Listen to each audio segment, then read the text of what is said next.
Good morning and good afternoon. Welcome to another episode of Before Coffee. It is a Friday. Happy Friday, everyone. And it's also my birthday. I turned 32 today, so let me know in the comments to celebrate me and give me attention. This is the first and only international game show Before Coffee, a father and daughter news podcast where we look up our stories right before the show starts. We just got caffeine in our bodies and we're learning to read and speak live on stream. Let's get into all that news you need to hear before the weekend in our headlines and roll that segue wheel.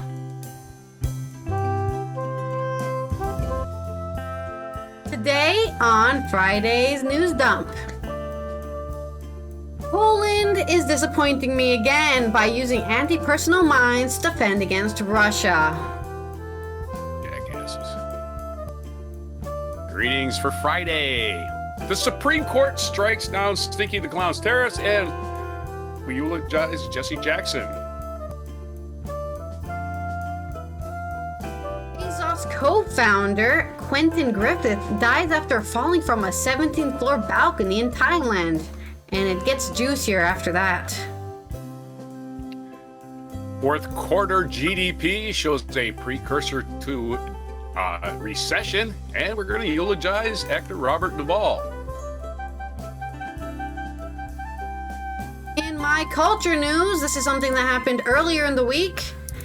A man was allegedly assaulted by Shia LaBeouf in New Orleans and wants to see a hate crimes charge. Wow. And it's national, let's see what it is today. It's National Love Your Pet Day. If you don't love your pet, I don't know why you have a pet. February 20th, 2026 on Before Coffee.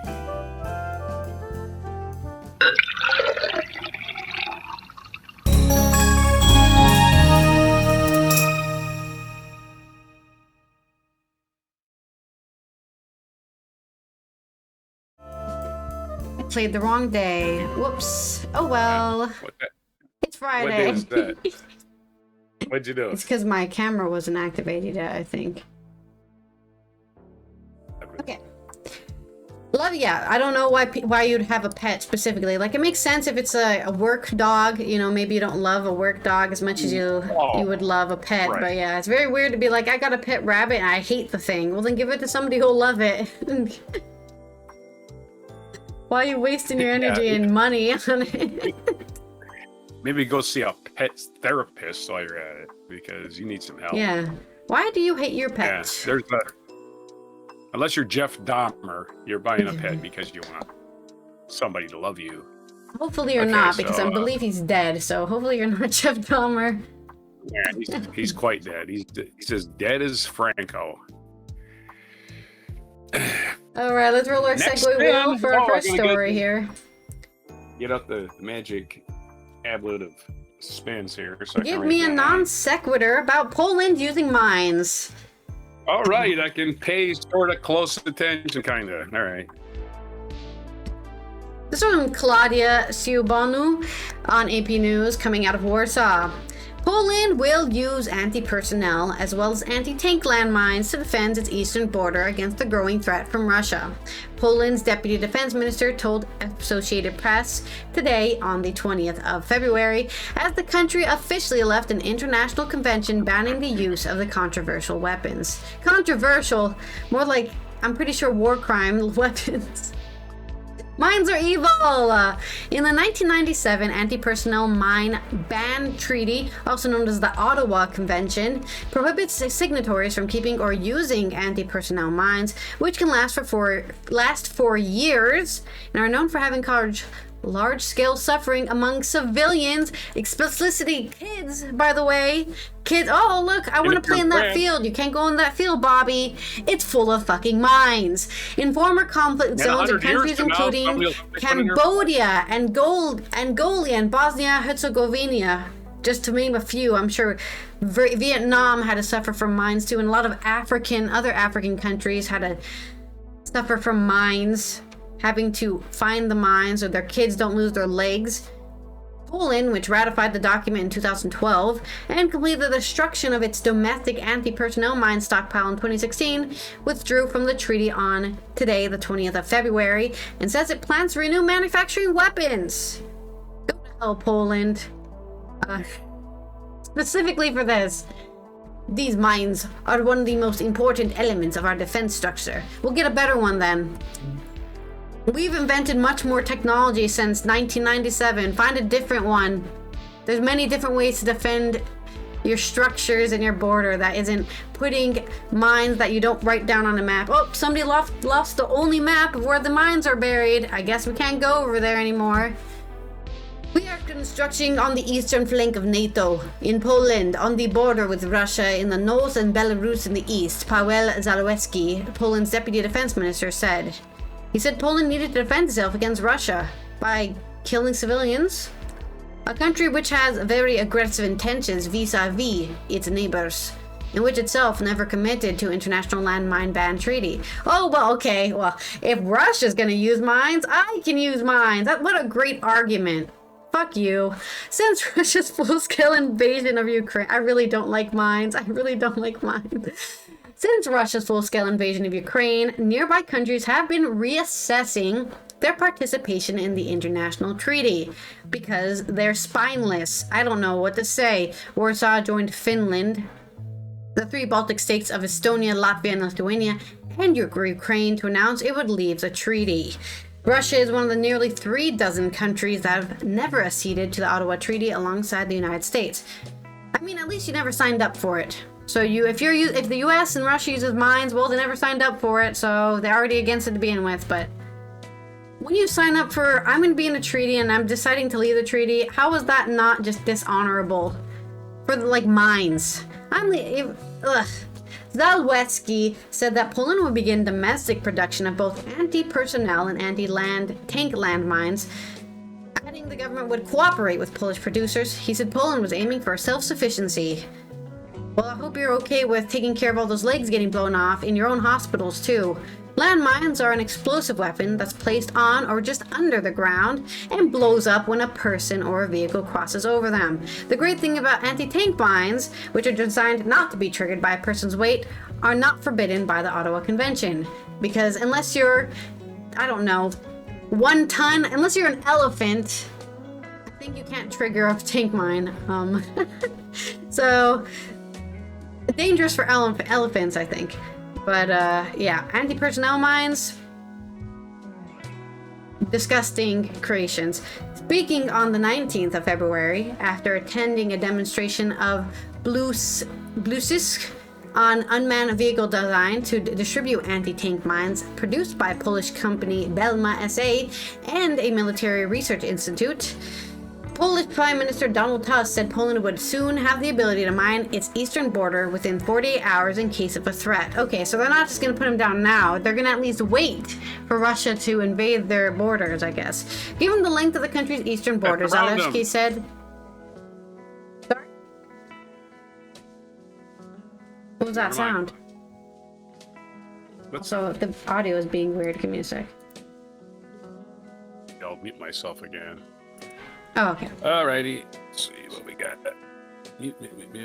Given the length of the country's eastern borders, Zalewski said a lot of landmines will be needed.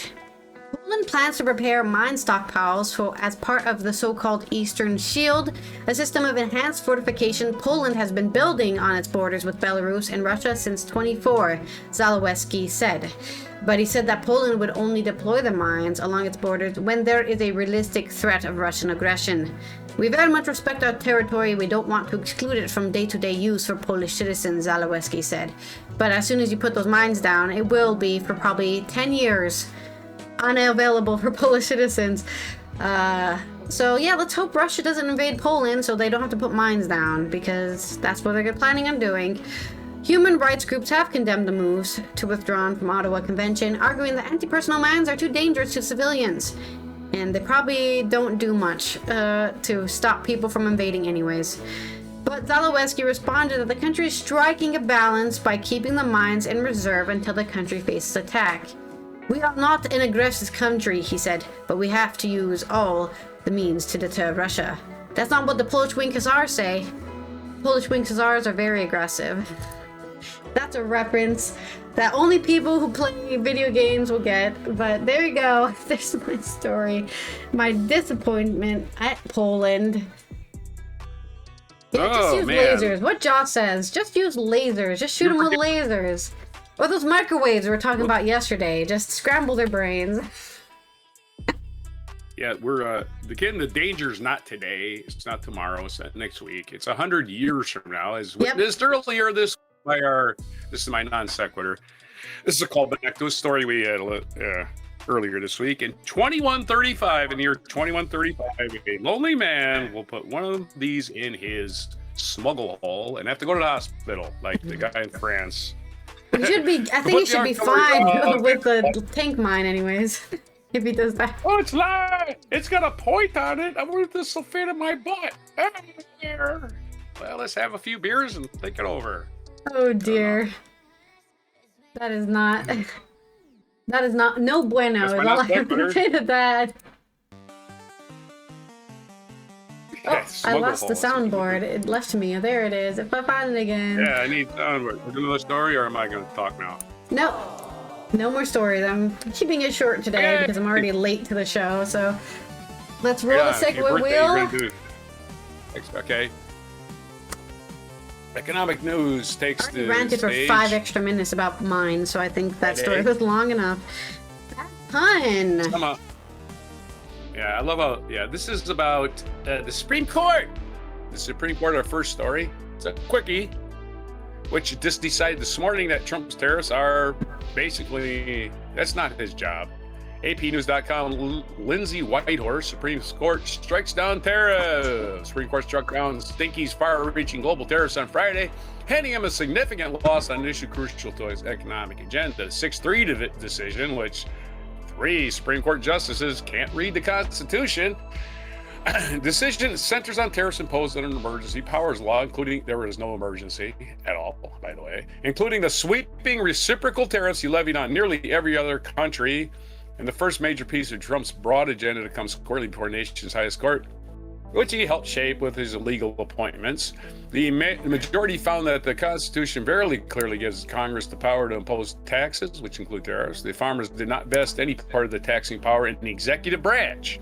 Chief Justice John Roberts, again, at least one of the conservatives has a brain. Unfortunately, Justice Samuel Alito, grifter, Clarence Thomas, pervy grifter, don't forget he's in the Epstein files, and Brett Kavanaugh, pervy drunk grifter, sexual assaulter. So again, yeah, pervy. I said, I covered that, I think. So we got Samuel Alito, grifter, Clarence Thomas, pervy grifter, and Brett Kavanaugh, pervy drunk grifter. So just making sure we get them sorted out. Or you know, nobody's accused Samuel Alito of anything sexual.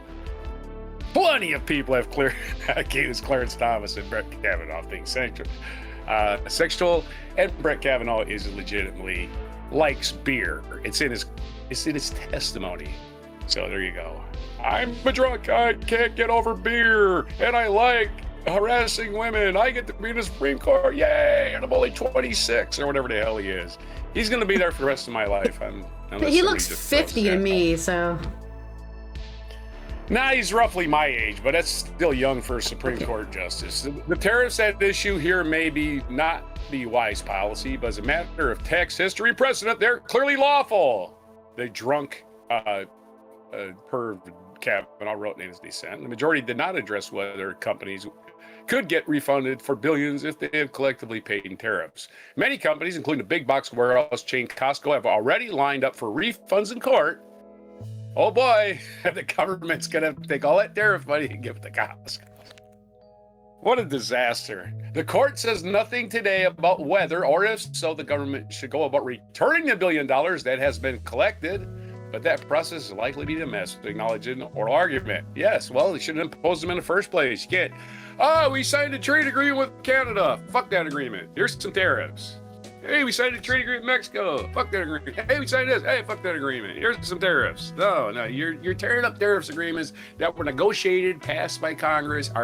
Trade agreements that were passed by Congress. You can't just unilaterally just.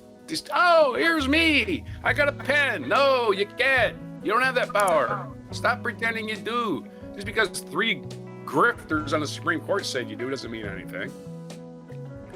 The terrace decision doesn't stop Trump from imposing duties under other laws. While those have been limitations of speed, various Trump's action top administrations have said they expect to keep tariff framework in place under other authorities. Anyway, there's your quick Supreme Court decision. We don't know exactly all the minutia of it. It just came out, so we're going to wait for the reports to go through it. People that know what it says. Because what these jackasses will do, the ones that are just trying to get a back door, they'll leave some wiggle room for Trump. They'll do it. I'll guarantee you these fascists will do that. But there's your quick story, as quick as I can make it. We'll talk about Jesse Jackson. Okay, well, it really sounds like the government is trying to cash in on something. Right. There's my bad pun. I don't know. That was just depressing. You want to give it a shot? That was a very taxing article to read. I don't know what the hell you say something like that. All right. Well, you're asleep at the wheel, but it's your birthday. I'll let you off the hook. Okay. Time for the sad news. More sad news about Jesse Jackson. Was that a mixed metaphor or a regular metaphor? That was bad pun.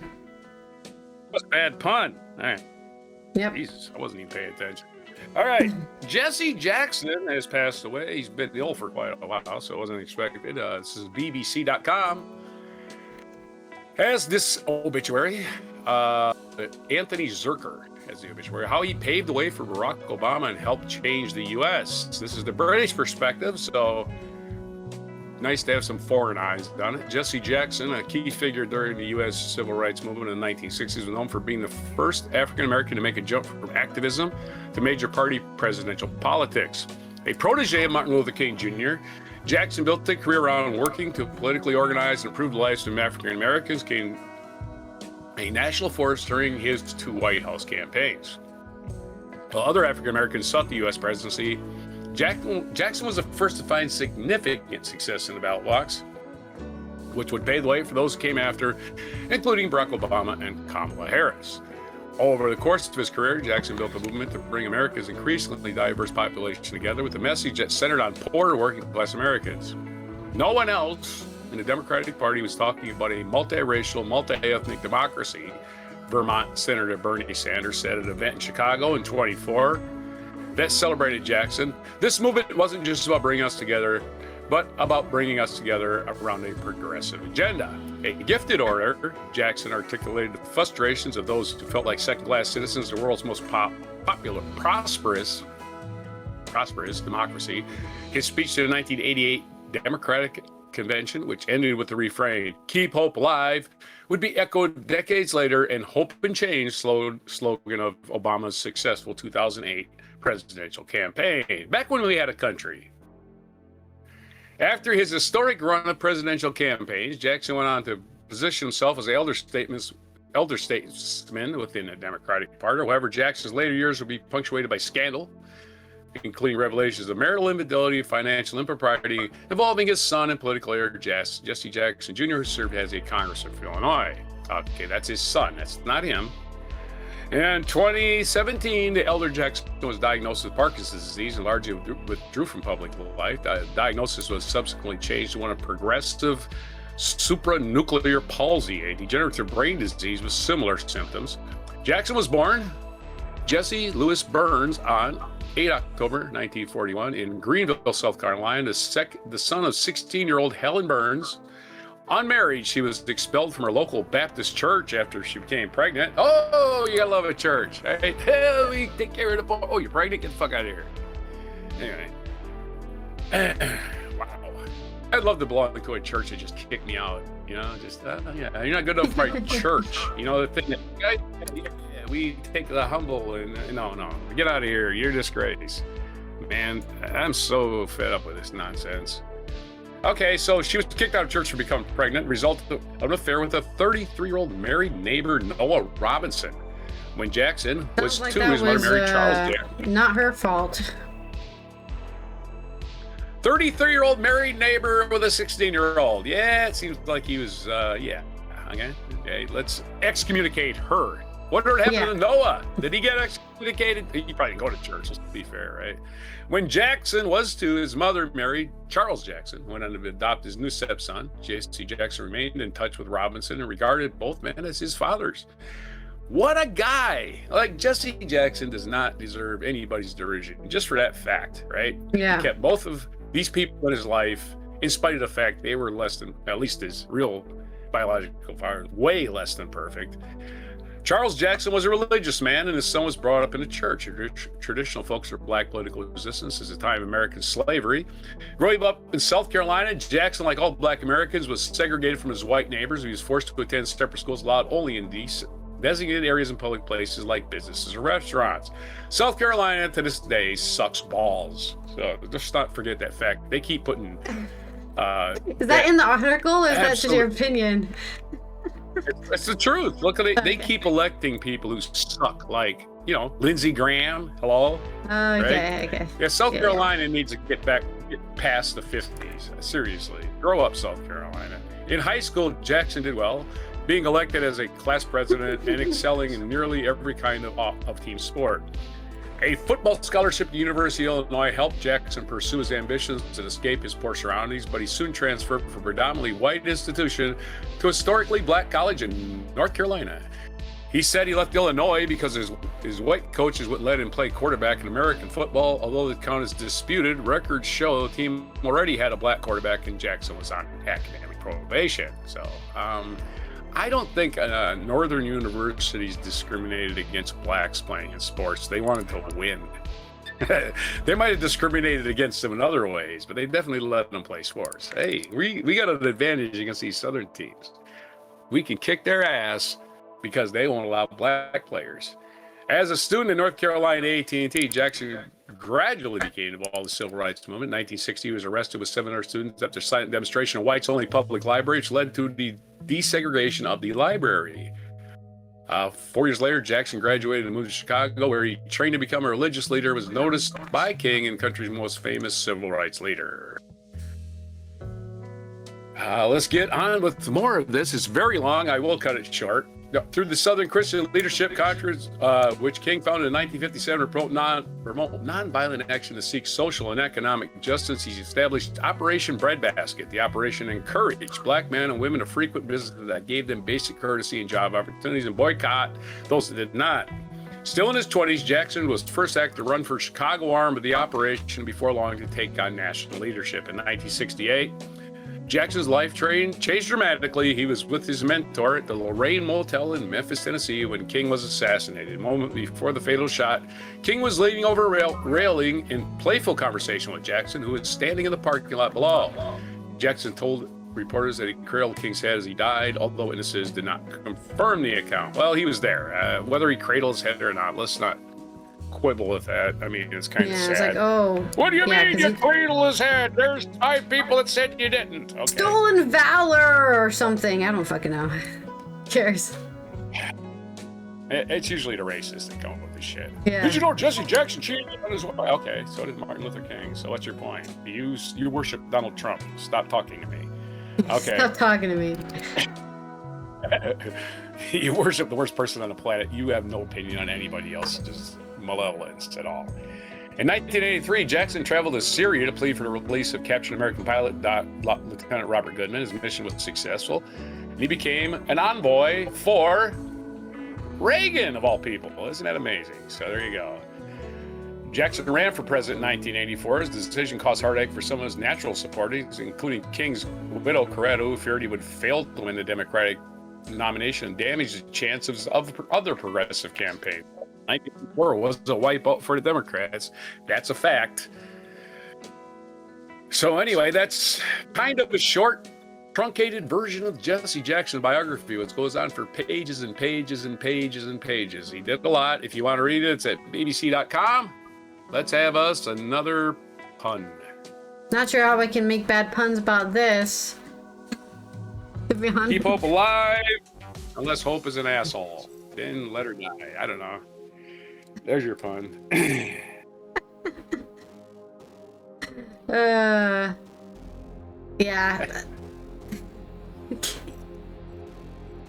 You are drunk. You are drunk. You've already dipped into the sacramental wine. Shame, shame. Okay, man, you're gonna get a romp romp. Boom boom. Romp romp romp. Puns! Look one up. I'm literally looking one up, and they're all bad. Like, not even funny. A bad pun. It doesn't say good pun here. It says bad pun. Bad pun, as in keep hope alive. Why would I keep hope alive? I don't like her. Yeah, there's a pun. I was looking for jokes on like human rights or something, and then it's just like, it's really bad joke. Yeah, the big human rights jokes. That's a big territory for humor. Human rights. Oh boy. Oh man, you're having some kind of brain malfunction today. You can't come up with a simple bad after that long ass story. Spin the wheel, man. Spin the wheel. Just you surrendering. You're giving up. Surrender. You're I'm leaking like, oil. I've been searching. I'm like, all of these are just yeah. bad. You are leaking oil all over the show. It's not even that they're bad. Like they're bad. It's just like they're just not funny, even a little bit. Okay, but you're gonna get shit for me the rest of the show for not like having why does Trump want to ban American shredded cheese? I don't know.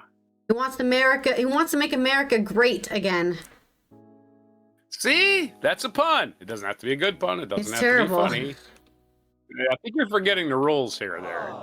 They don't have to be profound. They don't have to be clever. They just got to be bad. All right, that was it then, I guess. Spin the wheel. Let's roll the wheel. I'm so disappointed in what I've discovered on the internet. Well, I'm just saying. I came up with a pun without even trying. So maybe not even try. I'm not a comedian. I'm not really funny. You can take any word and turn it into a pun, just so you know that. Any word. Next segue is accurate metaphor and simile. Rest in power, Jesse. Rest in power. Let's go to my story, which is shorter. A shorter story, but it's about some, it's kind of a random event.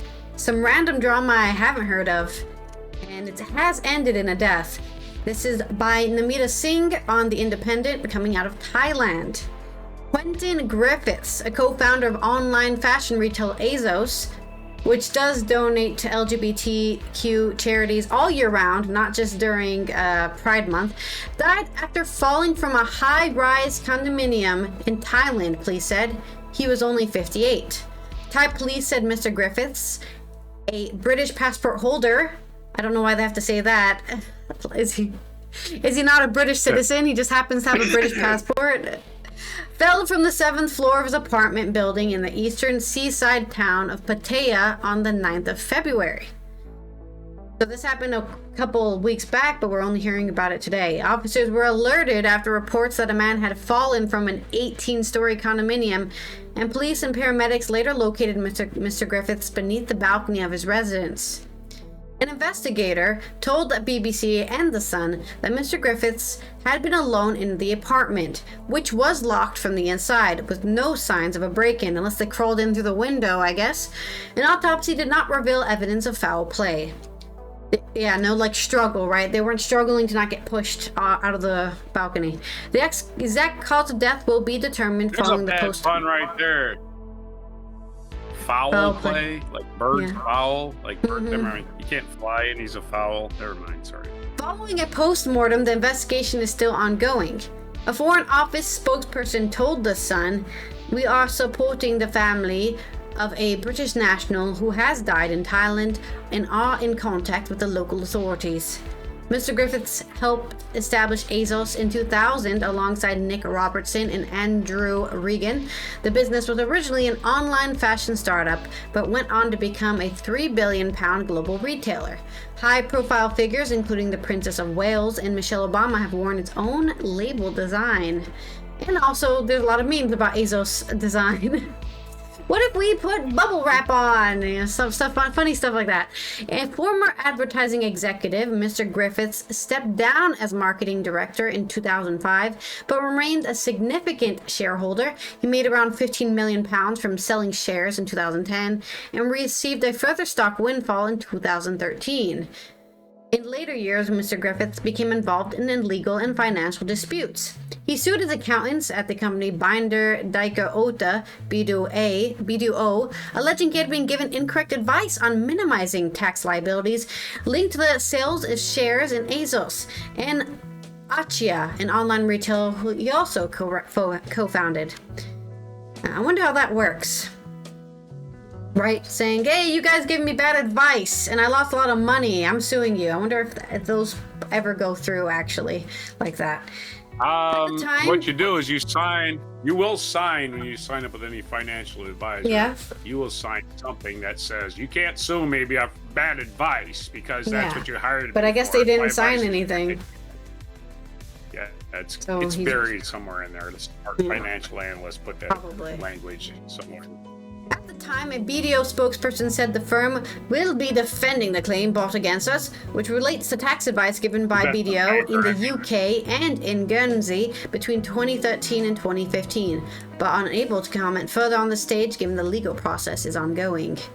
Mr. Griffith's Thai ex-wife accused him of stealing £500,000 from a company they operated together. Ooh, money laundering and what's the other thing? Not laundering, racketeering? I don't know.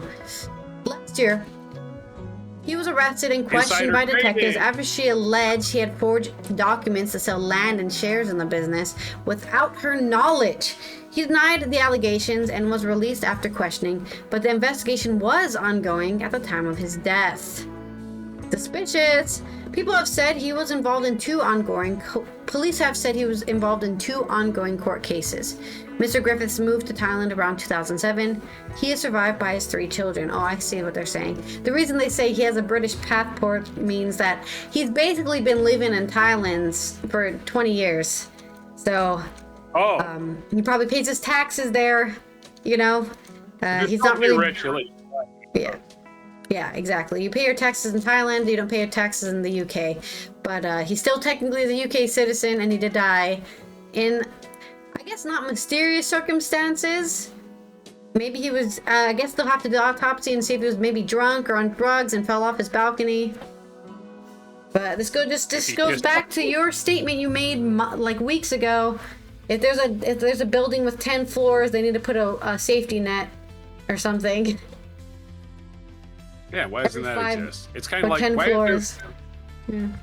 It's kind of like, why aren't there parachutes in all the small planes? Like when you get out of control, they deploy a parachute and you just soft little landing. That does exist, by the way, but why don't all? The problem is safety is expensive, I guess, and it's way cheaper to just be unsafe. I'm not gonna pay for a suicide net.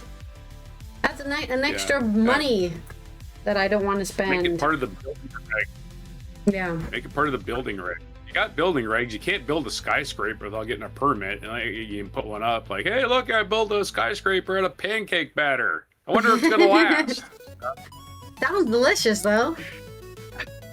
Somebody's eating it already. It's already down. Somebody ate the 4th floor. Anyway, my metaphor is like. Oh, let me get my glasses. I can't read. Hey, glasses. Where are you? Glasses. Oh, here we are. I don't need my glasses except to read, so I just put them down. Yeah. All right. Like Icarus flying too close to the sun, his wax wings were merely imaginary. You know, Icarus famously had wings made of wax, the Greek mythology, and he flew too close to the sun. The old the story of Daedalus and Icarus, I believe. What was his brother's name? Icarus. His wings melted, and he went straight down to Earth like a executive in skyscraper. Yeah, the bullet points for the story even said that there were a bunch of the lawsuit documents just strewn around on the table. So it does sound suspicious, like, you know.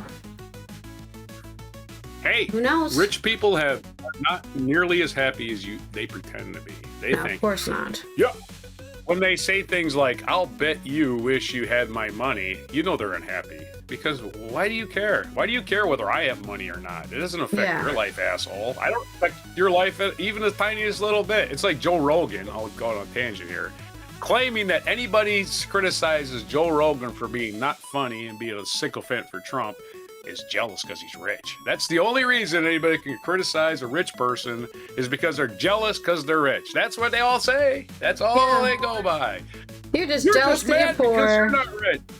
I got news for folks because I know I could be rich as an investment banker, but I would never want to do that. I know I could. I guarantee you I know I would. It ain't even hard, really, especially when you're born into it. If you're born into wealth, investment banker is your guaranteed career to create wealth off stupid people who don't know anything about the stock market, day after day after day after day, lying to them, telling them bullshit.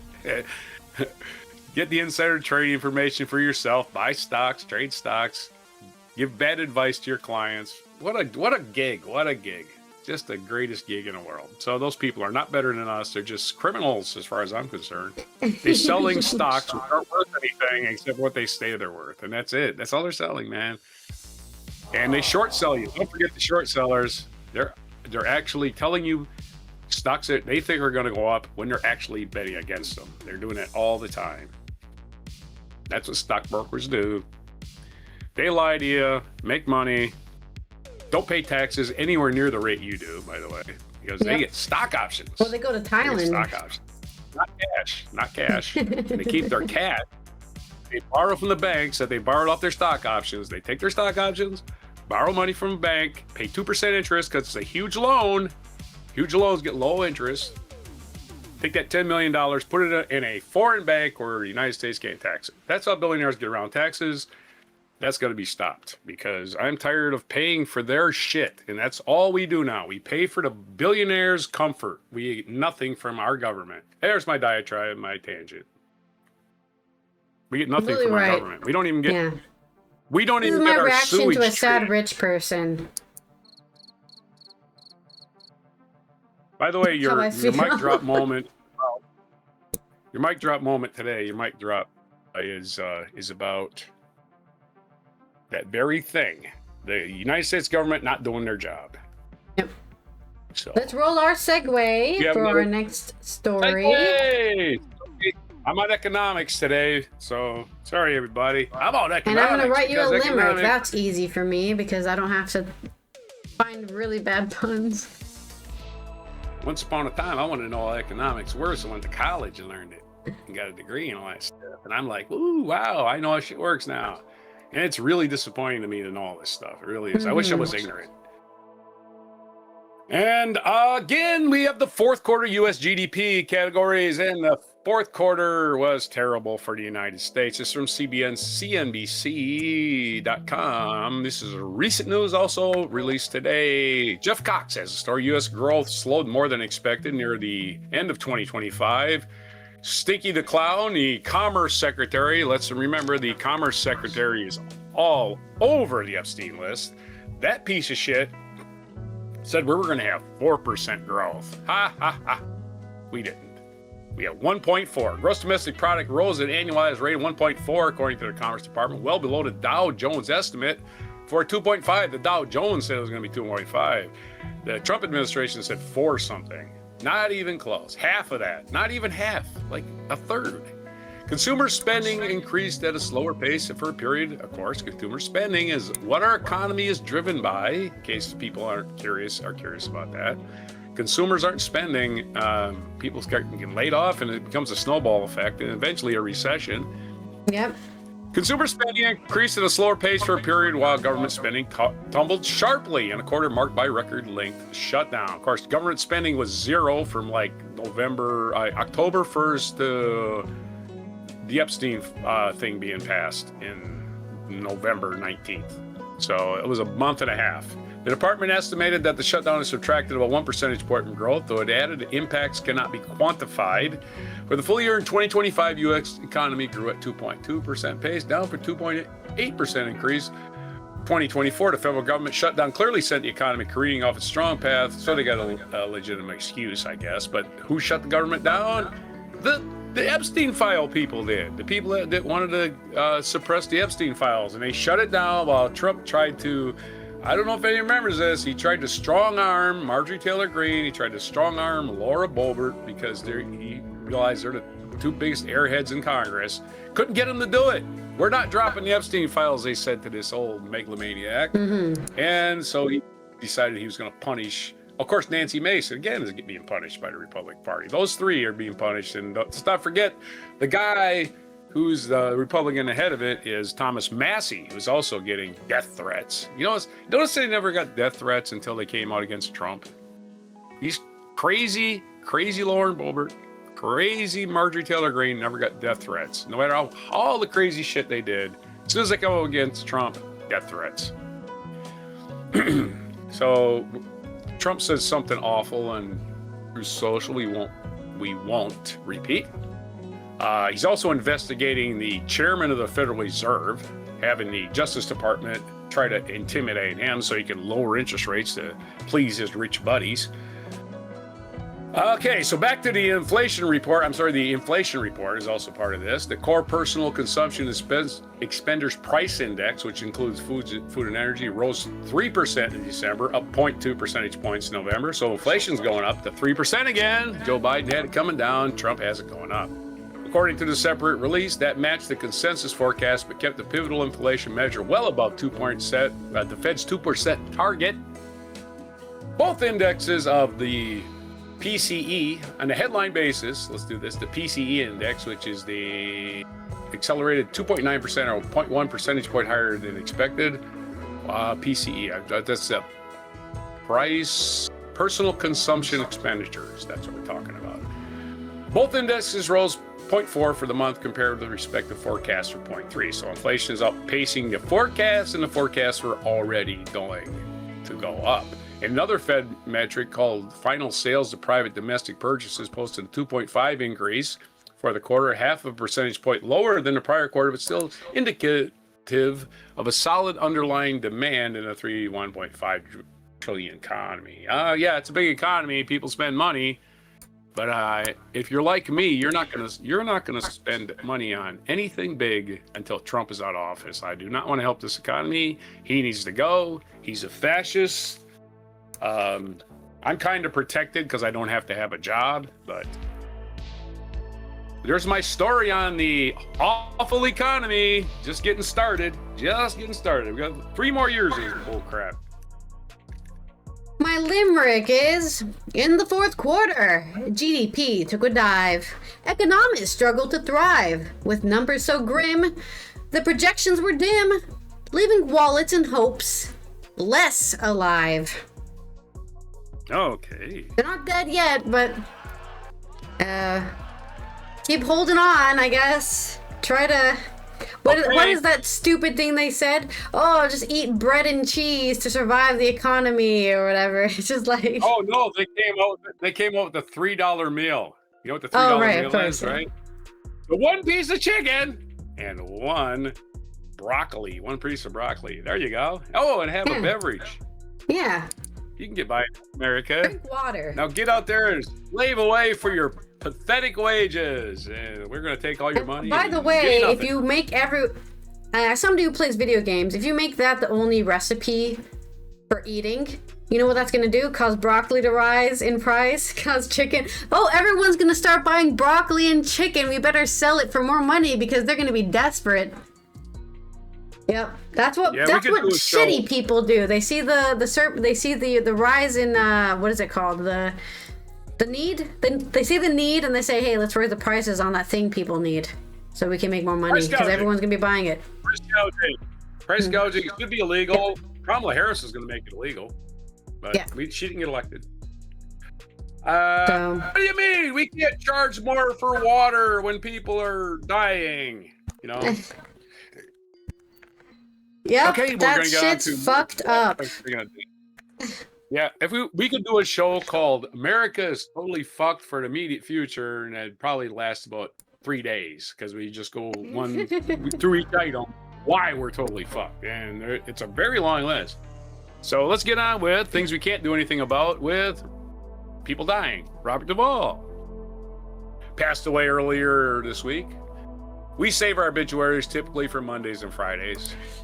And Robert Duvall, unlikely Scottish football cult heroes, is the article from BBC. We go to the BBC for the foreign.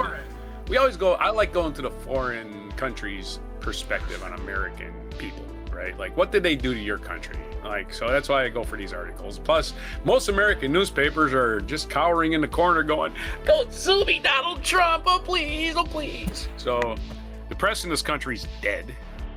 Even the so-called free press on YouTube are just attacking each other for some damn reason. I have no idea why you think I want to watch that.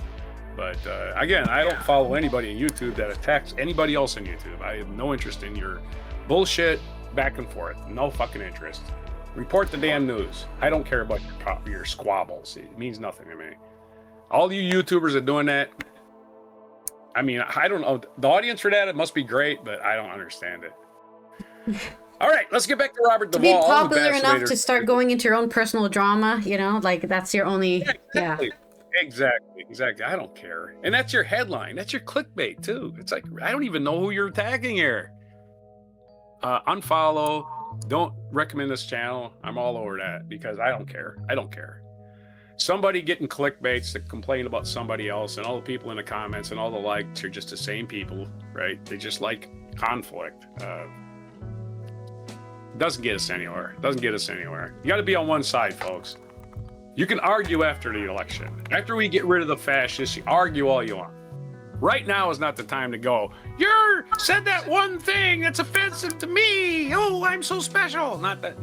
Never time for that. It's actually never time for that. I have no time for that ever, by the way. But particularly now. Let's get on with Robert Duvall, who's not a very divisive figure. I mean, I think everybody, conservatives and liberals, liked him because he played all kinds of, the rugged individualists a lot of times. You got a Clint Eastwood type guy, right? Yeah. Godfather Apocalypse Now and A Shot at Glory. This is Robert Duvall. This is Unlikely Scottish Hero by Ciaran Barley of BBC. Legendary Hollywood actor Robert Duvall will probably be remembered famously for his most famous roles as Tom Hagen, as the consigliere for Don Corleone in Francis Ford Coppola's first two Godfather movies. He was not in the third. He held out for more money, and Coppola said, I'll make without you. Anyway, however, among Scottish football circles, the veteran actor who died on Monday at the age of 95 will also be remembered fondly for playing Gordon MacLeod, a beleaguered Scottish football manager attempting to take lowly Kilnockie FC to Scottish Cup glory with the help of Mercurial. I love when they try to challenge my vocabulary.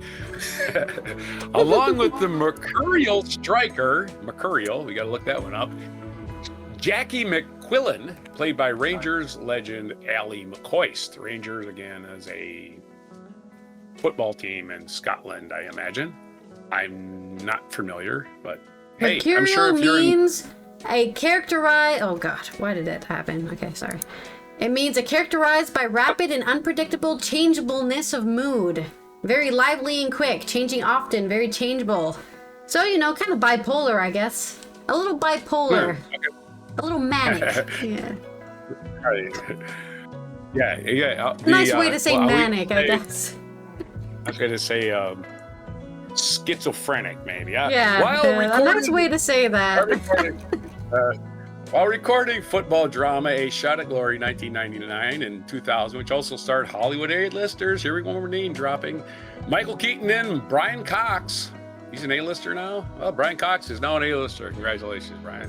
Alongside Scottish football household names such as Owen Coyle, Didier Agathe, and Derek Ferguson, Duvall immersed himself in the country's football culture. Indeed, the actor popped up at grounds across the country as he prepared for his role, as well as filming a number of stadiums, including former Dumbarton Ground, Boghead Park, Kilmarnock's Rugby Park. I think we made it through Kilmarnock, did we not?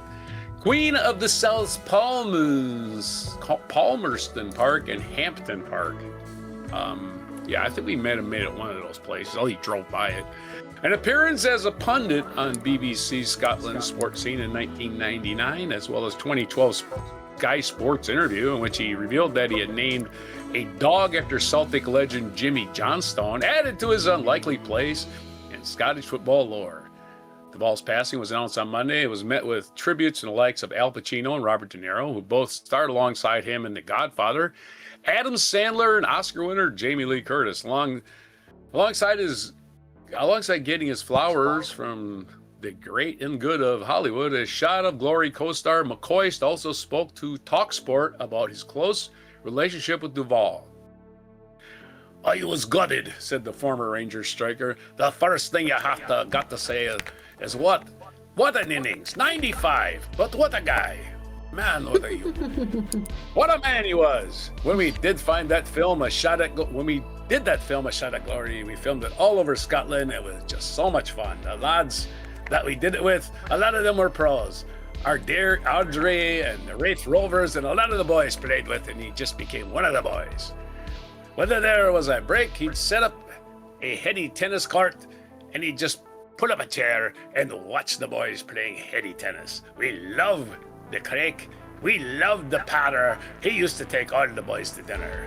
McCoist also revealed that Duvall and his wife, Luciana, used to send Christmas cards to his family every year. In A Shot at Glory, McCoist, who is Rangers' leading all-time goal scorer, plays an aging and temperamental former Celtic striker, McQuillan. I think it's Celtic because it's got a C. McQuillan, who was brought in by Duvall's character, McLeod, to improve Kilknockie's fortune despite fears about the temperament on and off the field, against the backdrop of the club's American owners threatening to relocate the team to Dublin, of all places. Dublin? That's another island! What is wrong with you? Anyway, McLeod and McQuillan lead the Minnows to Scottish Cup against the Rangers. Former Celtic midfielder Didier Agathe was cast as the Rangers player, and Owen Coyle, sorry for all you footballers out there for mispronouncing your players' names, who played for several Scottish clubs as a striker, appears in the Kilknockie FC squad. And in 1999, while filming the movie took place, Duvall appeared as a studio pundit alongside McCoist on BBC Scotland's sports scene for the Old Firm Scottish Cup final. Giving his prediction, the Hollywood actor sat on the fence. "I'm kind of neutral," he told presenter Dougie Donnelly. "It would be wonderful if Rangers won the treble. I have just had a feeling that the Rangers better be ready because the Celtics are out for revenge." Rangers won the game 1-0 to deny the city neighbors a single title, which is painful season for the boys. During the same appearance, he revealed that he had also been in a Celtic part for previous year to watch the Hearts beat the Rangers in a 2-1 in the Scottish Cup final. In 2012, the ball again showed his split loyalties, appearing at the Etihad Stadium for the Manchester Derby alongside Jack Reacher co-star Tom Cruise. I forgot he was in the Jack Reacher movies. I gotta rewatch that. That's right. He's in a lot of movies, and I kind of forgot he was in them. Like Sling Blade. Remember Sling Blade? He played Sling Blade's father.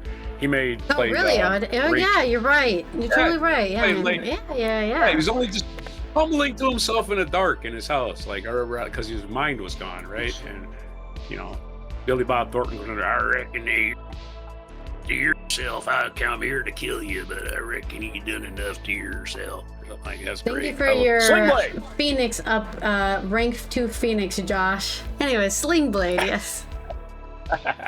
I'm almost done.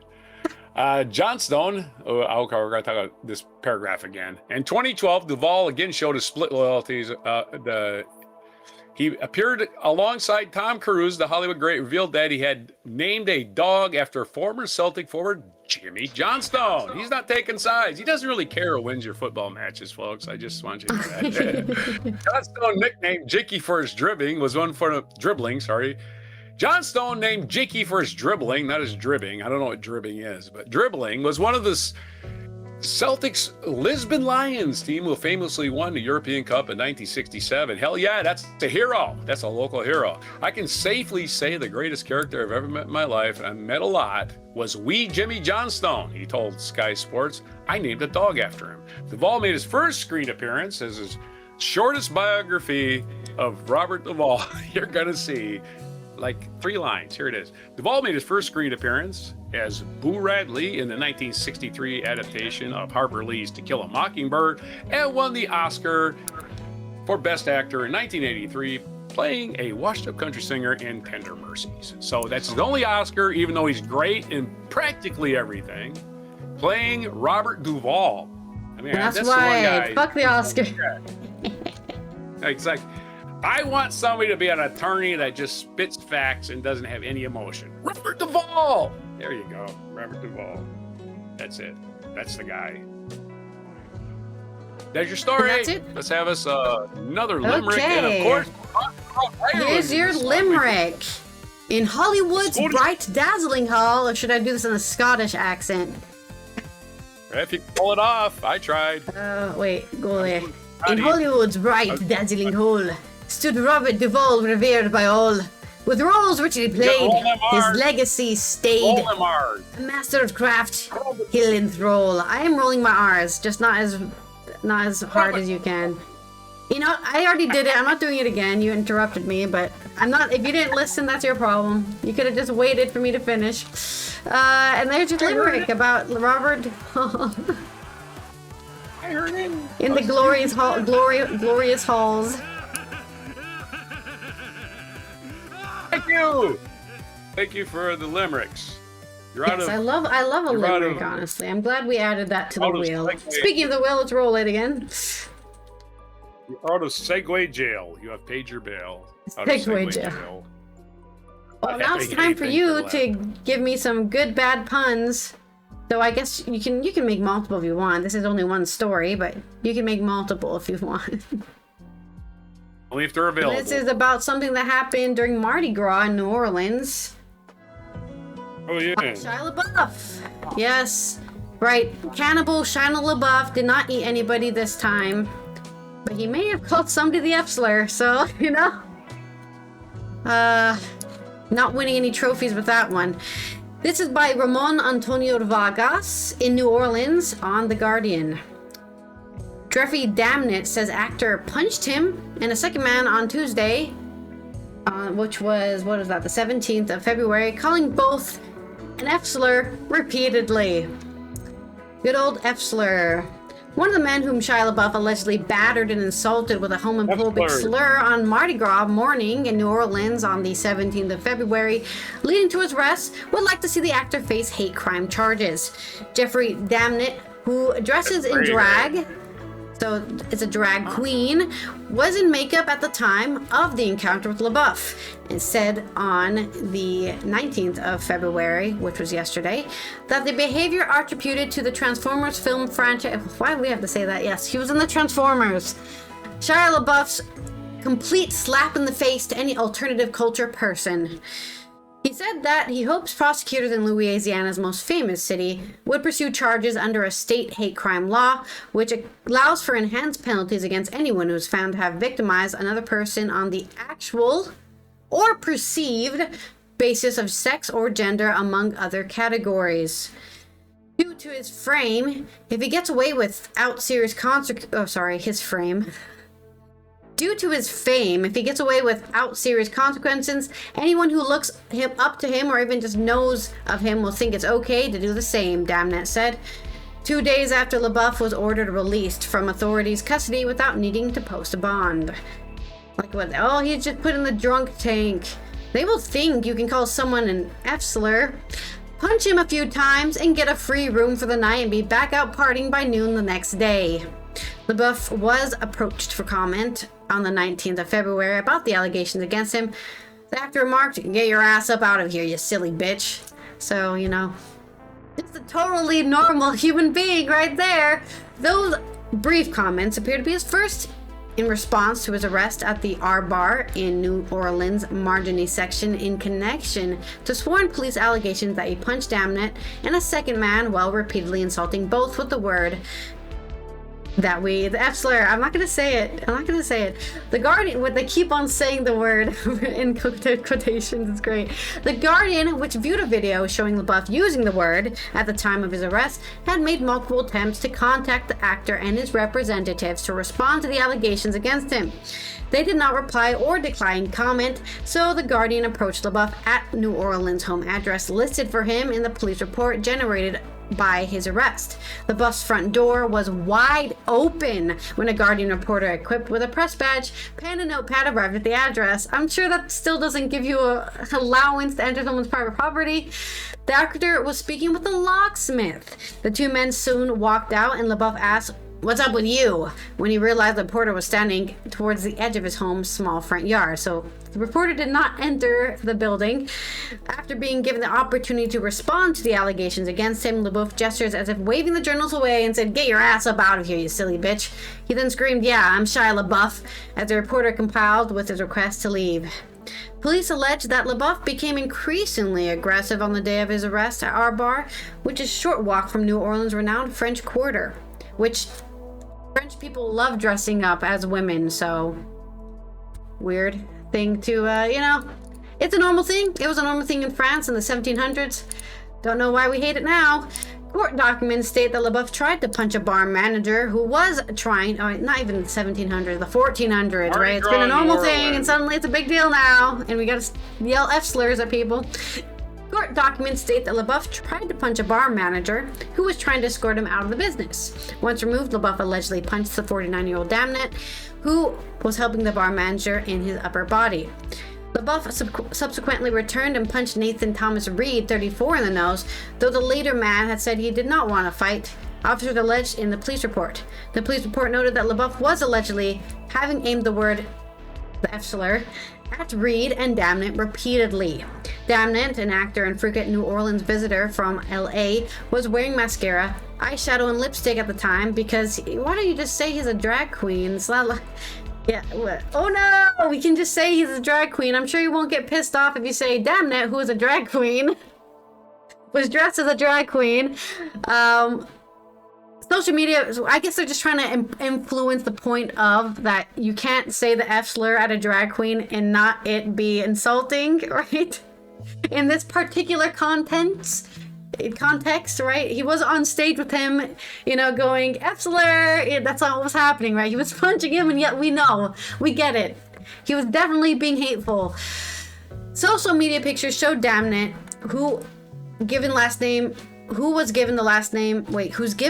is actually Klein, celebrating Mardi Gras in drag. So that was on social media and all that.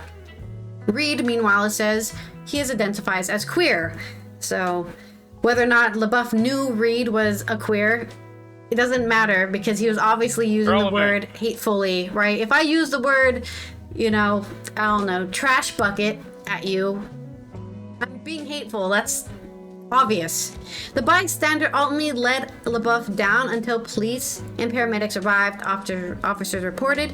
Video provided to the Guardian showed LaBeouf telling officers, "I didn't shove nobody, I never touched nobody."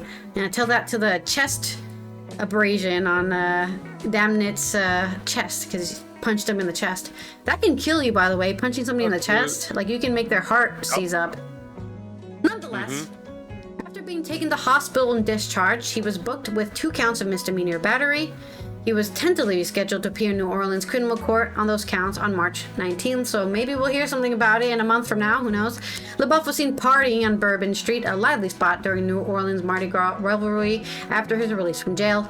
He had Mardi Gras beads around his neck and danced with his jail release papers in his mouth at one point, just bragging about how rich and famous he is, I'm sure.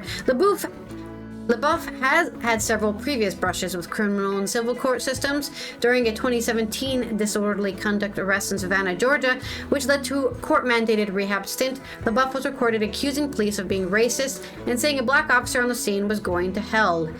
Prior to that, while being arrested in 2014 over allegations that he disrupted a Broadway show in New York City, LaBeouf was accused of using the homophobic slur, which is also with an F, to insult a police officer. So maybe he's gay. I don't know what his deal is. Called him a fairy. Hateful, homophobic asshole is all I gotta say. What is it, a fairy? Was it fungi? It's just three letters. What British people call cigarettes, I believe, is what the word he used. Yes. Fart sniffer. I'm trying to think of the word. Anyway. Coming up with insults. Yeah, get more clever with your insults, Shia LaBeouf. Well, maybe I think he just wanted to be hateful, and that's the quickest way to do it. Use the most hateful one. More clever with your insults, my friend. You're an actor. Be more clever. Just throwing out slurs is not clever at all. You never heard of pole smoker or pillow biter? You never heard of those? Those are clever. Pillow biter. Anyway, here's your. Yeah, you haven't heard pillow biter? Anyway. No, I've heard it. Don't worry. I know all this. I know all the things. Yes, don't worry about it. Oh, you've heard carpet muncher too, right? Yes, I've heard that one too. Yeah. That's a lesbian slur. All right, so our pun is: it seems that he transformed someone's smile into a bleeding frown. I don't know what the hell. That is terrible, but that is indeed probably what happened. It's a pun. Hey, I went for terrible pun, not just bad pun. How sad that he's still only known for the movie he made when he was like 16, right? I get the Guardian is trying to be as like transparent as possible, but the idea like LaBeouf, the star of Transformers. Yes, we know LaBeouf was in Transformers. You don't need to bring that into this. That doesn't make him any less homophobic. Actually, Megatron was the star of. Just because he was. Don't let him know. Don't let him know. In the cuck chair. Don't let him know he wasn't really. No, let me finish my joke. Just because Shia LaBeouf was in the cuck chair while somebody got a yellow shower from a Transformer does not make him not a homophobic asshole. Okay. Jeez, man. You don't remember that scene where the Transformer pees on the government official in the first film? The Transformer just like urinates oil. It's oil, not urine, but it is urination. Right. I got you. Yeah, I remember kind of now. Again, the Transformers, that's still his calling card. How old is that movie? 25 years ago? I mean, 45.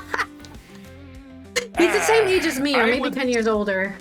But yeah, I think he's a little bit older. But he's 2010s when that came out, or maybe 2008 or something. We have the DVD. I know that.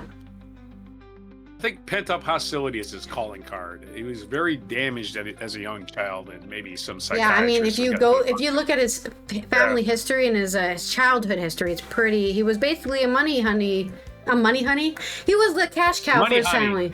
Honey hole. He was the honey hole. Yeah, he was the cash cow for his family. He was the cash cow. He treated like shit. Go act and get us money so we can, buy drugs or whatever his family was doing with the money. Yeah, Macaulay Culkin and his brother can turn out halfway normal. There's hope for you. Yeah, that's not. You can't use it as an excuse anymore. As like an almost 40-year-old. Yeah. There is hope for you. Stop acting like you're entitled to some extra misery that the rest of us aren't. Most people have not had the breaks you've had. Try to realize that part and try to get your head straight. Right, let's do this day in history. That was correct. It was 2007. I think I guessed 2008, but I was close. 2007 is when the first Transformers came out. Yeah. All right. So. And they probably should have stopped making them, is what my... Of course, yeah, there's 5. I didn't even know there was 5. I think I only watched the first 3. You might as well ask Hollywood to claw at their own eyes to ask them to stop making sequels. That's all they do anymore. That made money! Holy crap! Let's make some more of them. All right, let me roll the wheel again because it really wants me to do another bad pun. It's like, your bad puns were shit earlier. Do another one. Yeah, you still owe me some bad puns, so I don't even... What'd you get? I just keep trying non sequitur. Fine, I'll give you some bad puns. Let's go to this day in history. Take it away. All right, 1872, this day in history. February 20th, the Metropolitan Museum of Art in New York City opened to the public. 1872. That's a long damn time ago. 150 some years. 1902, Ansel Adams was born in San Francisco, one of the foremost landscape photographers in the 20th century. That's right around the time of the San Francisco earthquake. I think that was 1906. So he survived that. 1909, Italian author Filippo Tommaso. Not what was the name of? Not the name of the. What's the name of the killer that always gets away with it in that movie, L.A. Confidential? Something Tommaso. I don't know. Anyway, this is his brother. This is his brother. It's his brother, Filippo Tommaso. Film, but I don't remember the killer. Sorry. Marinetti coined the term futurism in the Parisian newspaper Le Figaro. Ah, yes, futurism. The term the philosophical thing. Vitality and relentlessness of modern life. Yeah, futurism. Oh, look, let's make dogs that play poker. That's futurism. I don't know. What? No, futurism is like we have to keep on chasing. You know, we have to keep on the grind because world is going faster than humanly possible. Yeah, that's what we're in right now. Futurism. Oh, so it's not velvet paintings of dogs playing poker. I stand corrected. 1929, U.S. Congress formally accepted the deeds of secession from Eastern Samoa, forming American Samoa. Okay, that's cool. Which is still U.S. territory. I guess they like it, so good for them, I guess. Oh, yeah. Yeah, they provide us with lots and lots of football players. They sure do. 1943, after several weeks of earthquakes, the volcano Paracutin in the Machawan state of Mexico began erupting. It would continue erupting for 9 years, burying villages, destroying farmland. No deaths, however, were recorded as a direct result of the eruption. That's actually kind of good news, because volcanoes are always blowing off. You can't stop it. Don't tell Trump they'll try to drop an atomic bomb in one, right? 1962, John Glenn Jr. became the first American to orbit the Earth. He just got in a capsule and went for a ride. He didn't do much else. Doing so 3 times, he was the oldest of 7 astronauts selected by NASA for Project Mercury and spaceflight training, and later served as a U.S. Senator. John Glenn, a U.S. Marine. And U.S. Senator, again, the oldest person in space at the age of 80-something. After he got to the Senate, he went back into space. 1976, the Southeast Asia Treaty Organization held its final exercise in Manila, primarily designed by the U.S. to name primarily designed by the U.S. in the name of halting communist expansion. Okay, so the Southeast Asia Treaty Organization. They're up to no good. They were just trying to justify their operations in Vietnam, Cambodia, Laos. We got to kill these people to keep them from being communists. There you go. Yeah, they can't be communists if they're dead. That's true. That's definitely how that works. Where's your communism now? All you corpses. 1986, the Soviet Union launched the core module of the space station Mir, which remained active as a space laboratory for more than 14 years, back when we actually trusted Russia more in 1986 when they were the Soviet Union than we do now. Isn't that funny? 2005, Hunter Thompson died of a self-inflicted gunshot wound. You know who Hunter Thompson is?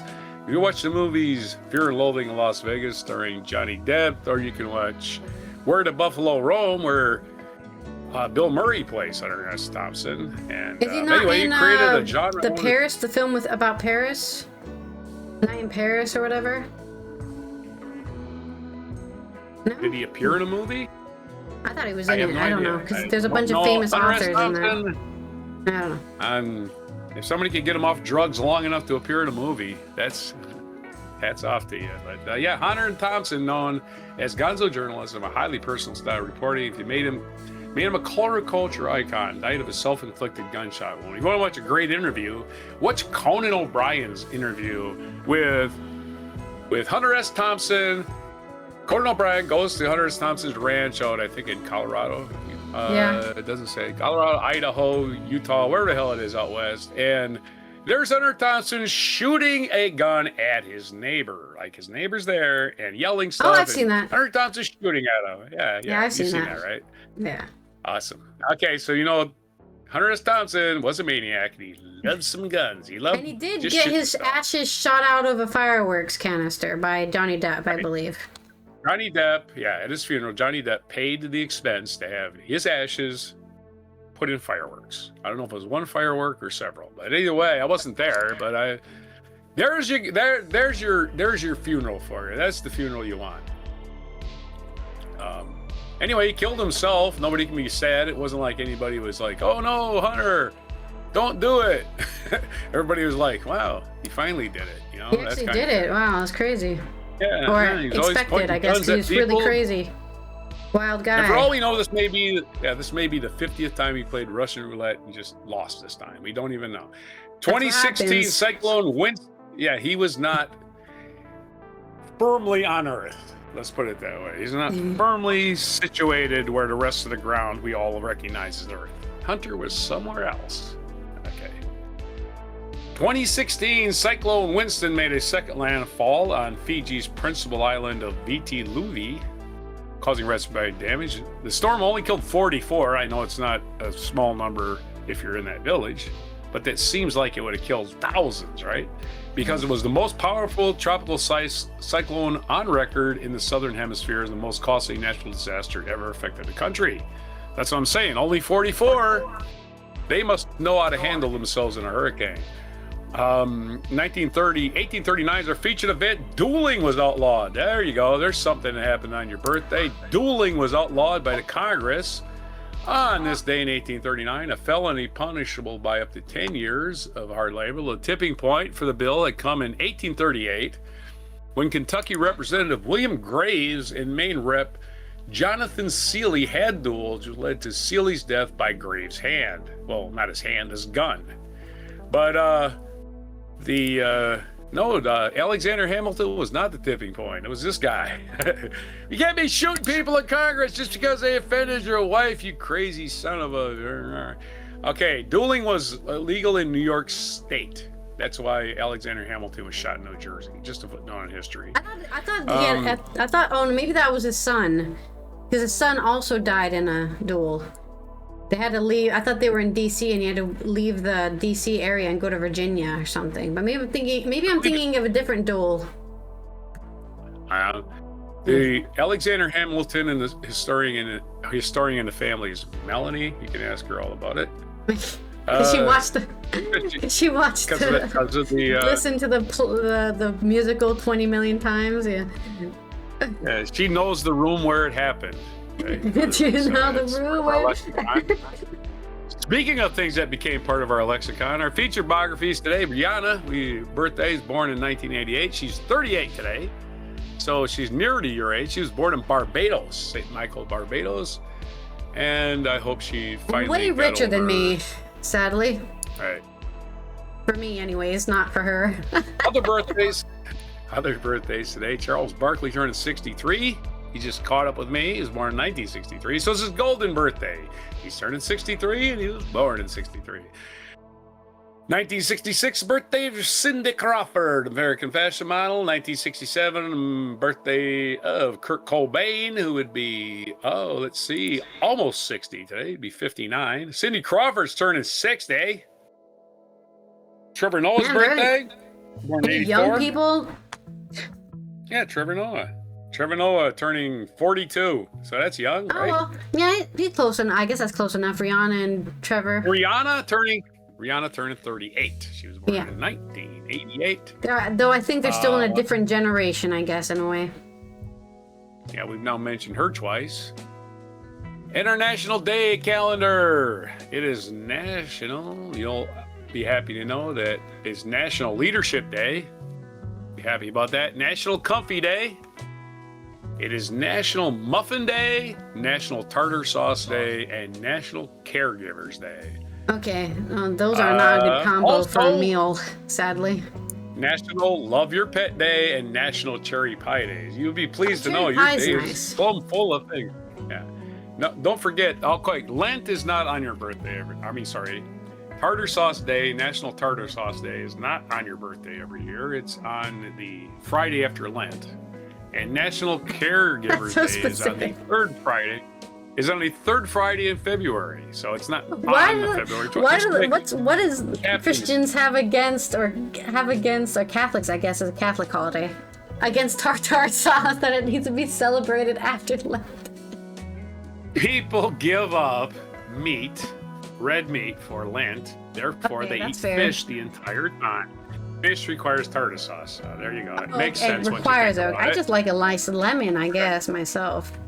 Yeah, right. And again, the Lent is different every year because Easter's different every year because of the way they describe what is it, Passover in the Bible or something like that. Whatever. Jesus saw his shadow, and there was 6 more weeks of winter, something like that. That's what Lent. It's a combination of Groundhog's Day and Easter. That's what it is. The Easter bunny comes out, sees his shadow, and there's 6 more weeks of winter. If he doesn't see his shadow, we're gonna have an early spring. So that's what Lent is. That's my uneducated. Let's have us some other information. That's everything for today. Your misinformation, your spins, your freeze-ups on puns, everything. Your limericks. Don't forget your limericks. Your obituaries. Everything. Your mispronunciation, technical glitches, which I don't know if we had any, for Friday, February 20th, 2025, on Before Cherry Pie. This is not cherry pie with tartar sauce, because I was worried you're going to say that. I was worried you're going to say cherry pie with tartar sauce. Ugh. Yeah, I like tartar sauce. I'm not against tartar sauce. But, not on my cherry pie, please. So nice, they named it twice. That's a sauce that's so nice, they named it twice. Tartar. Not one tar. Not one tar. 2 of them. Tartar. Also, thank you, Chrono, for the happy birthday. Sorry, I didn't want to interrupt this day in history, but thank you. Where do eggs come in? Eggs come in for Lent? Or for tartar sauce?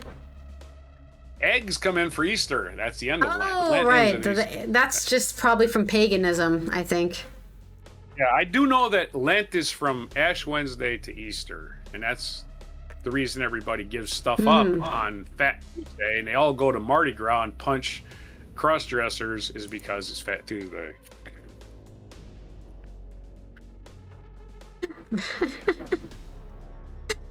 I don't know if cross-dressers is the... That's fine, I guess.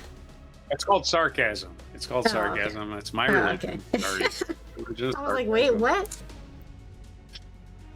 Sorry. I pray at the temple of the almighty sarcasm. Then pray the temple. I have some puns for you.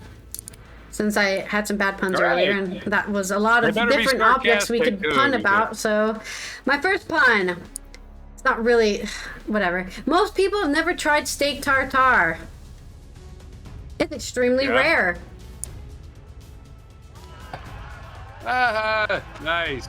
Extremely. It has nothing to do with tartar sauce, though. Isn't that weird? I know, but we did talk about not eating meat, so... No, but it's just weird that they're not even close to being the same thing. Well, it's the same word. Do you think they'd have something in common?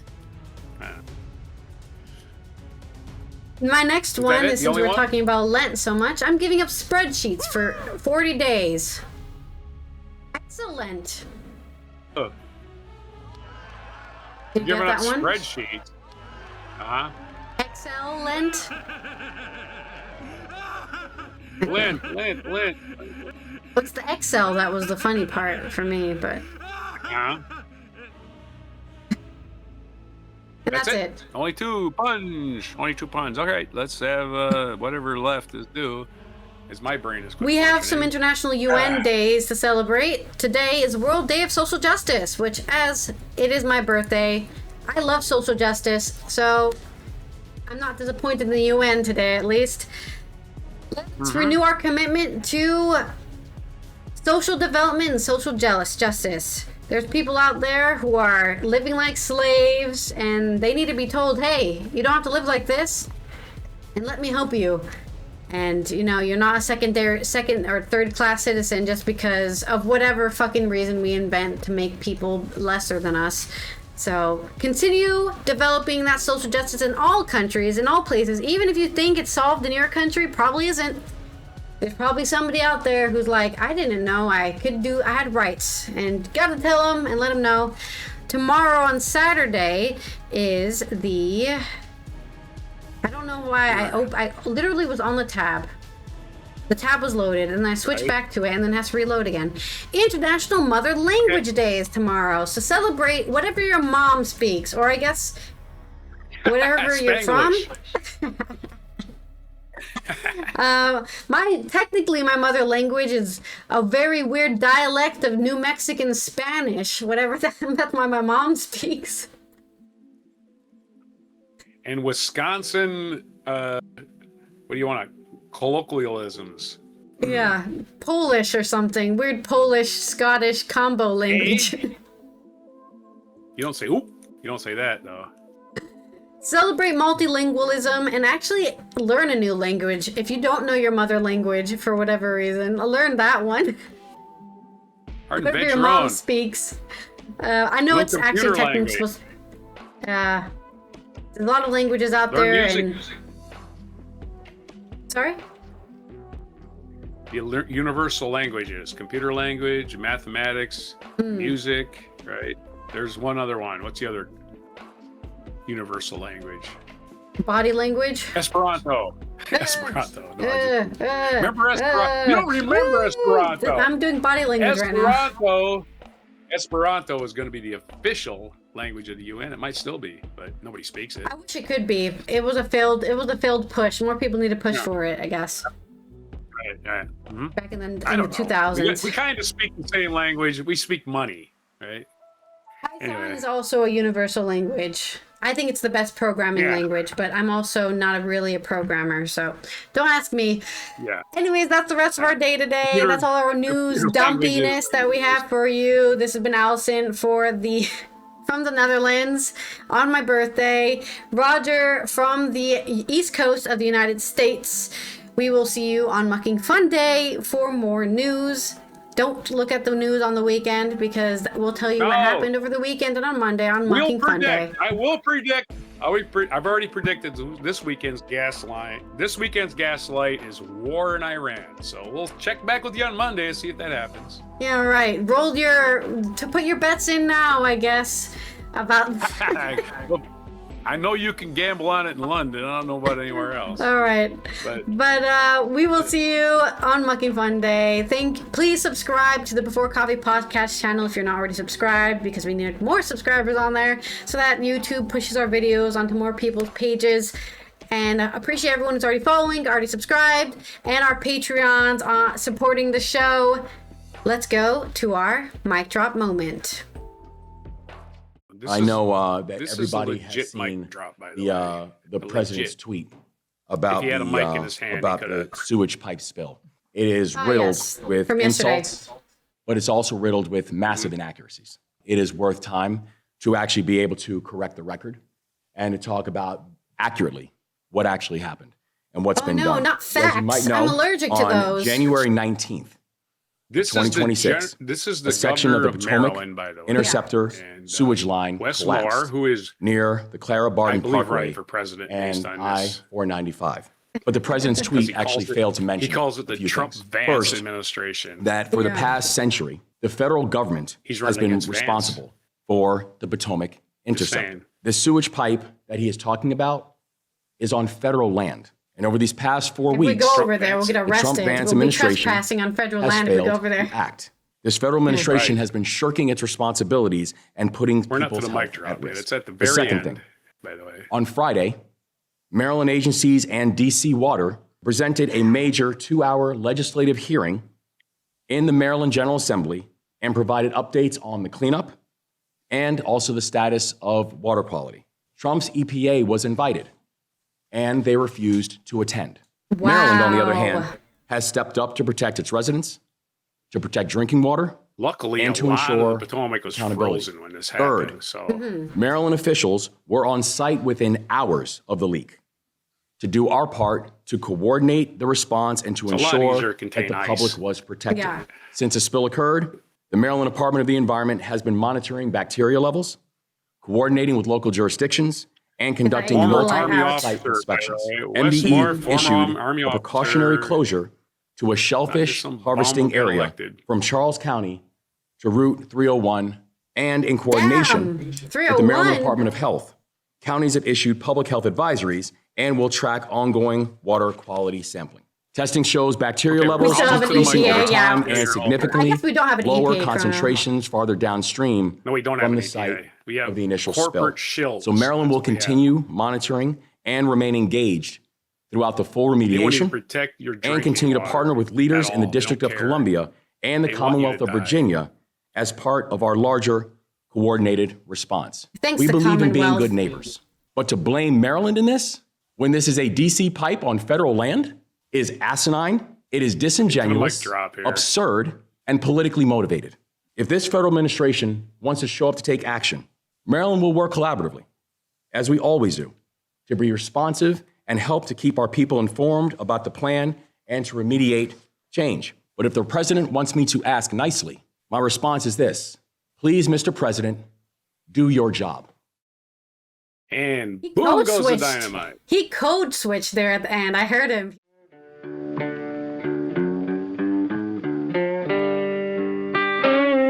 Be sure to hit the like, subscribe, and notify buttons, and follow our other channels, Toxic Alley, History of Gravy, and Scratchy Old Records.